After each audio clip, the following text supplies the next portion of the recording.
El menú del día en M24. Comensales diarios. Nuestros columnistas.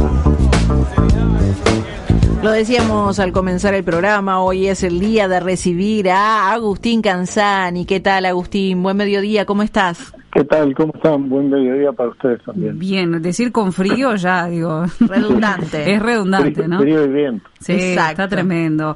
Bueno, el título que elegiste para hoy, Agustín, es El frente en varios frentes. ¿Por qué?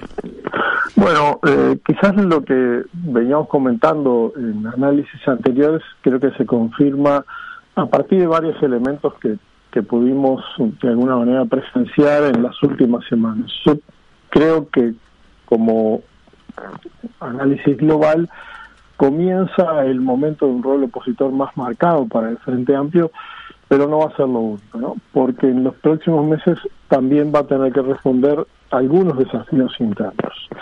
Analicemos algunos de estos indicadores rápidamente, ¿no?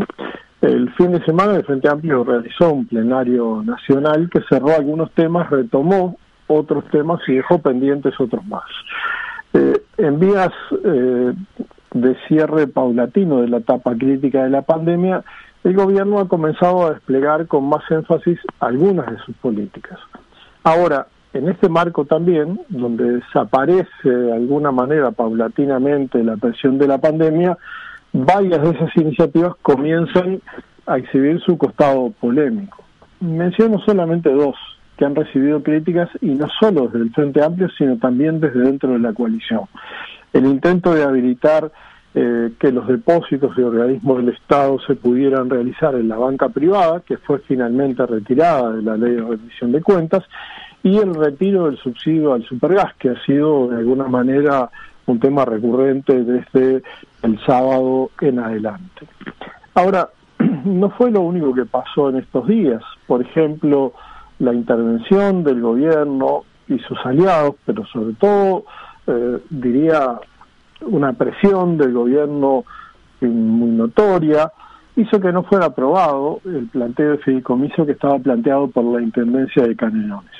Y era una iniciativa trabajada desde hace bastante tiempo, que tenía apoyos políticos multicolores a nivel departamental y que fue prácticamente vetada por la intervención del Poder Central y de los partidos que lo acompañan. Y bueno, aunque todo esto que yo describo podría ser visto de alguna manera como simples escaramuzas del juego político cotidiano, creo que en realidad son indicadores de una nueva etapa.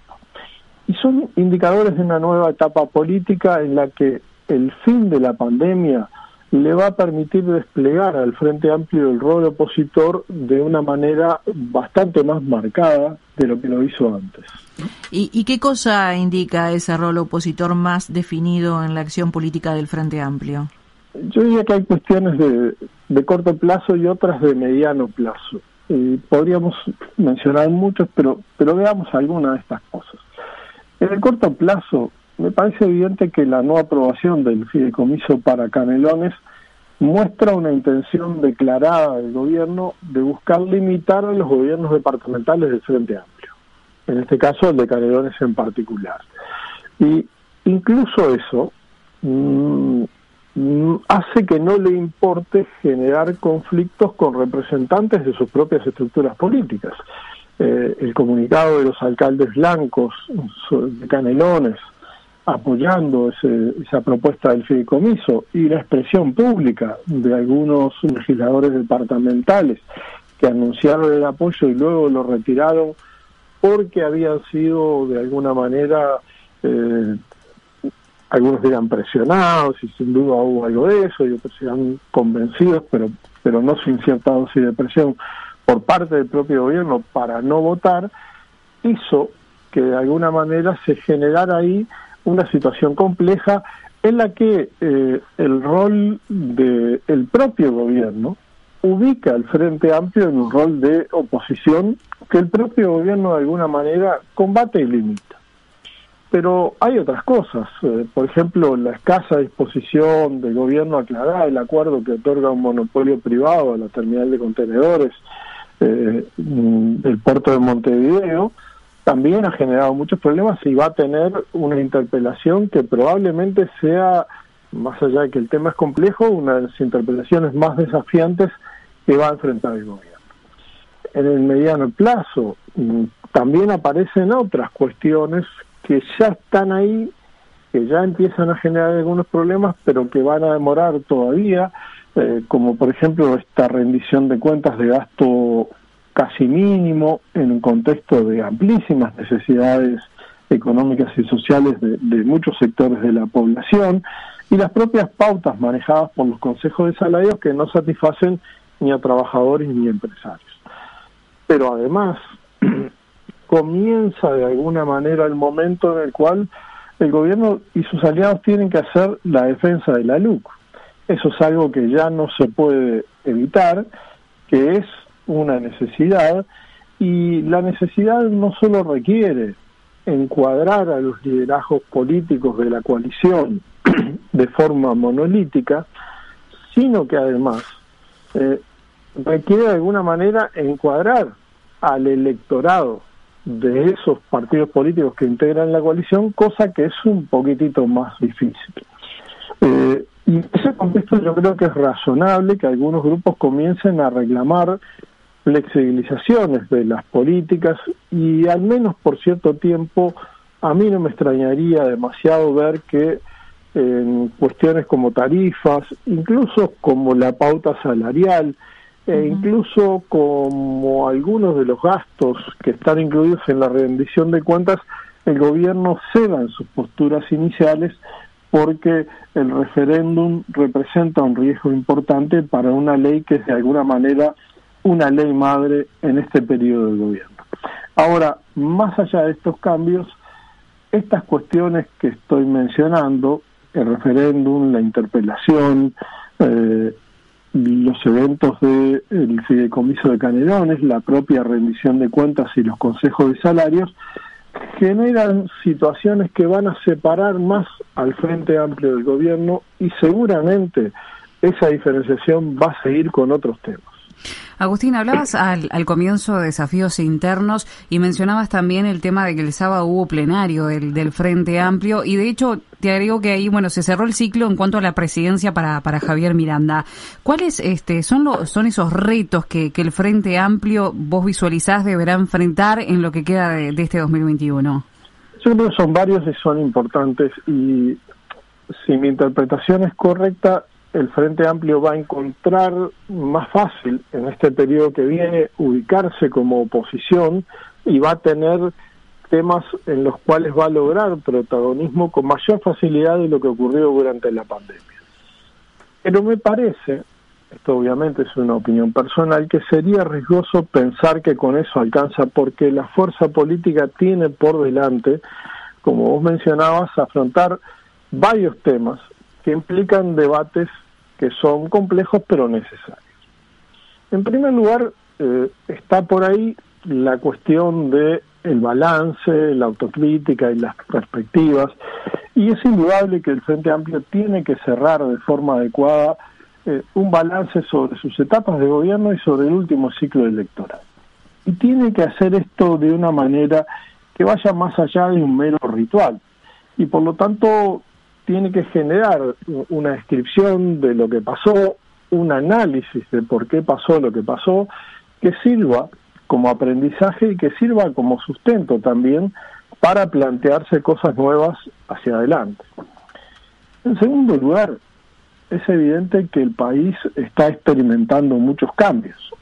Algunos vienen del propio contexto global. A nivel internacional y a nivel regional, la pandemia deja un mundo bastante más complejo, pero las propias políticas del gobierno y sus aliados en torno a la coalición están transformando de forma muy importante algunos aspectos del Estado, de la gestión pública y de las principales políticas públicas. Y eso probablemente vaya dejando una situación económica y social que hay que volver a analizar, porque va a ser distinta de la que había cuando el Frente Amplio dejó el gobierno. Y sobre esa nueva realidad es que el Frente Amplio tiene que construir una nueva imagen del país que va a ser más diferente, me temo que bastante más compleja, y sobre esa realidad más compleja va a tener que construir una nueva síntesis política, una nueva propuesta política. Por lo tanto, ahí hay un trabajo de comprensión de esa nueva de descripción, de análisis, de comprensión de esa nueva realidad y de generación de propuestas, que también es muy importante. Y en tercer lugar, creo que, como vos mencionabas, el Frente Amplio tiene que encontrar la forma de seguir adecuando su estructura y su dinámica interna a los nuevos requisitos que está planteando la representación política, no solo en Uruguay, no solo en el Frente Amplio, sino en todo el mundo. En ese sentido, la elección de la próxima presidencia, sin duda, es un hito, y es un hito muy importante. Pero creo yo que los reclamos y las propuestas que se escucharon en los últimos días dicen cosas.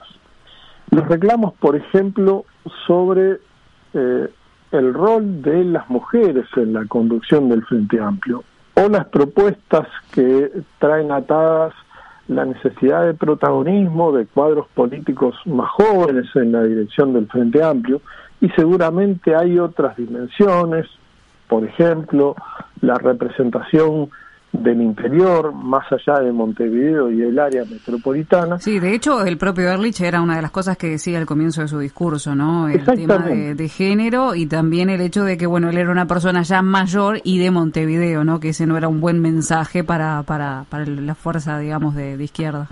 Yo creo que hay que asumir que hay sectores que consideran que no están suficientemente o adecuadamente representados en el Frente Amplio en su dinámica o en su estructura de decisiones. Y esto es un desafío que el Frente Amplio debe afrontar más temprano que tarde, porque de alguna manera lo que tiene que lograr hacia adelante como un elemento fundamental para ser un instrumento político efectivo es que todos y todas quienes integran el Frente Amplio se sientan que tienen allí un lugar donde pueden opinar y pueden también participar en la decisión de las orientaciones que va a tomar la fuerza política y en la acción política cotidiana. Por lo tanto, yo diría que si bien esta nueva etapa comienza a ubicar políticamente al Frente Amplio en este escenario en un rol de oposición más claro, y hasta, si se me permite la palabra, más fácil, o dicho en términos futbolísticos, más cantado, por lo que las propias políticas del gobierno están haciendo, en el ámbito interno hay todavía un espacio muy importante de construcción y de adecuación que tiene que recibir muchísima atención de parte de la fuerza política, y que va a requerir sin duda mucha energía. Es un desafío importante que en los 50 años del Frente Amplio no puede de ninguna manera evitarse. Agustín Canzani, muchísimas gracias por esta columna, como siempre. Nos vemos en 15 días. Así es. 97.9 FM Montevideo. 102.5 FM Maldonado. Escucha distinto.